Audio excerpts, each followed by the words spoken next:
স্বভাবতই প্রশ্ন উঠছে যে এই ঘোষণা আজকে সমন্বয়করা দিয়েছেন, এই ঘোষণা যদি বাস্তবায়ন করতে হয় মোটামুটি নির্বাচন চাঁদের দেশেই যাবে, ফিরে আসতে সময় লাগবে, হতে পারে সেটা 2 বছর, 4 বছর, 5 বছর অথবা 1 বছর, কিন্তু প্রথম মেয়াদের যে সময়টা এটা এক ধরনের অসম্ভব।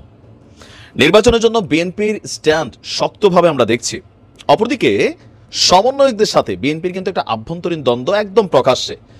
সমন্বয়ক প্লাস জামাত একটা টিম, বিএনপি আলাদা আরেকটা টিম হিসাবে যখন কাজ করছে, সরকারকে হয়তো প্রেসার দিতে পারছে বিএনপি, কিন্তু সমন্বয়কদের কিভাবে দিবে? সোজা বলেই দিছে বাচ্চারা আপনাদের পদ ভাগাভাগির জন্য আরেকটা ভোটের জন্য জীবন দেয় নাই। এখন আজকে একটু আগে যেই চাঞ্চল্যকর অবস্থান সমন্বয়কদের, সেটা কিভাবে আসলে সলিউশন হবে? যদি তারা এই কথায় অনড় থাকে তাহলে নির্বাচন লম্বা সময় আটকে যাবে। তাদের বক্তব্য হচ্ছে আজকে আপনার এই বৈষম্য বিরোধী ছাত্র আন্দোলনের অন্যতম আহ্বায়ক হাসনাত আব্দুল্লাহ, তার বক্তব্য হচ্ছে যে 5ই আগস্ট পূর্ববর্তী সময়ে এই কি বলে যে অভ্যুত্থানকে কাজে লাগানোর জন্য বা এই ঘটনাকে বাস্তবায়িত করতে যাদের হত্যা করা হয়েছে, যাদের জীবন গিয়েছে, যারা আহত হয়েছে, প্রত্যেকটা ঘটনার বিচার হতে হবে। আর কোনো ঘটনার বিচার হওয়ার আগ পর্যন্ত একটা ঘটনারও নির্বাচন হতে পারে না।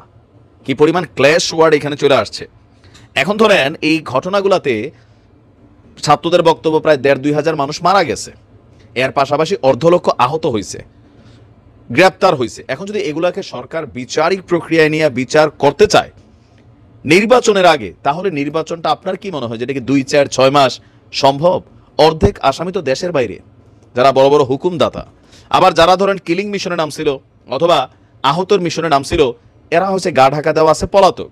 আবার যে মামলাগুলো হয়েছে সেই মামলাগুলো নিয়ে সরকারি খুদ আইন উপদেষ্টা আসিফ নজরুল তিনিও বলছেন, সার্জিসরাও বলছেন যে আহত বা নিহতদের ঘটনায় মামলা বাণিজ্য চলছে। তাহলে একটা মামলার মধ্যে প্রকৃত আসামি কারা, এইটারে নিয়ে তো আরো একটু সময় বর্ধিত হয়ে গেল। একটা হাজার হাজার ঘটনায় ভুয়া মামলা তৈরি হয়ে গেছে। এখন এই ভুয়া মামলার মধ্যে 98% আওয়ামী লীগের নেতাকর্মীর নাম পড়ছে, আর এগুলোর পিছনে গুটি লাগছে বিএনপি, বেশিরভাগ জায়গায়, কিছু জায়গায় জামাতও লাগছে। তো এখান থেকে আপনি কাদের বিচার করবেন? কিভাবে বিচারটাকে এত অল্প সময়ের মধ্যে করবেন? বা 6 মাস, 1 বছর, 2 বছরে এগুলো সম্ভব হবে? আমরা যদি ধরেও নেই যে এই বিচারটার জন্য আলাদা একটা ট্রাইব্যুনাল গঠন করা হবে, স্বাভাবিক বিচারিক প্রক্রিয়ায় এই বিচার করতে গেলে এই মুহূর্তে সারা বাংলাদেশের আদালতে কয়েক লক্ষ মামলা পেন্ডিং আছে। তো এগুলোর তো ভাই শুনানি আসতে আসতে যাবে 10 বছর।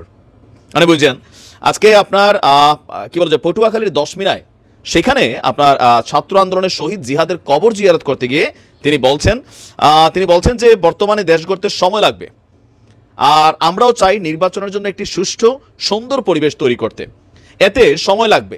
আহতদের সুচিকিৎসা এবং নিহতদের জন্য জুলাই শহীদ ফাউন্ডেশনের মাধ্যমে সরকার কাজ করছে। এই অভ্যুত্থানের যেসব স্টেক হোল্ডাররা 24-এর স্পিরিটকে ভুইলা যেতে নেন, এটা বিএনপিকে মেনশন করা হচ্ছে, আওয়ামী নৃশংসতাকে হালকা করতে চান, তাদের উচিত প্রতি মাসে রুটিন করে শহীদদের কবর জিয়ারত করতে যাওয়া। যারা হত্যাকারীদের সাথে সমঝোতা করতে চান, স্বার্থান্ধ এবং দলান্ধ হয়ে এই অভ্যুত্থানের জন্য আকাঙ্ক্ষাকে ইনকার করতে চান, প্রতিটি শহীদ পরিবারের ত্যাগের কথা এবং শহীদদের বীরত্ব গাথা আমরা বারবার তাদের স্মরণ করিয়ে দেব। সোজা বক্তব্য, প্রত্যেকটা হত্যা, আহত যতগুলো ঘটনা হয়েছে, এই ঘটনাগুলোর বিচার ছাড়া নির্বাচন হতে পারবে না। এখন সমন্বয়করা যেহেতু ডক্টর ইউনূসের নিয়োগকর্তা, তিনি বলছেন ছাত্ররা আমার নিয়োগ দিছে, তো নিয়োগকর্তাদের কথা শুনবেন নাকি রাজনৈতিক দলগুলোর কথা শুনবেন? এখন হাসনাত আব্দুল্লাহ যখন কোনো কথা বলে, সার্জিস যখন কোনো কথা বলে, পেছনে মাঠে বড় একটা শক্তি জামাত সহ অনেকগুলো দল কিন্তু কানেক্টেড হয়ে যাবে। এই যদি হয় তাহলে পরিস্থিতি কোন দিকে যাবে? নির্বাচন আদৌ কবে হবে? বিএনপির জন্য এই মুহূর্তে খুবই হাইপার একটা অবস্থা। দেখা যাক কি হয়। ভালো থাকুন।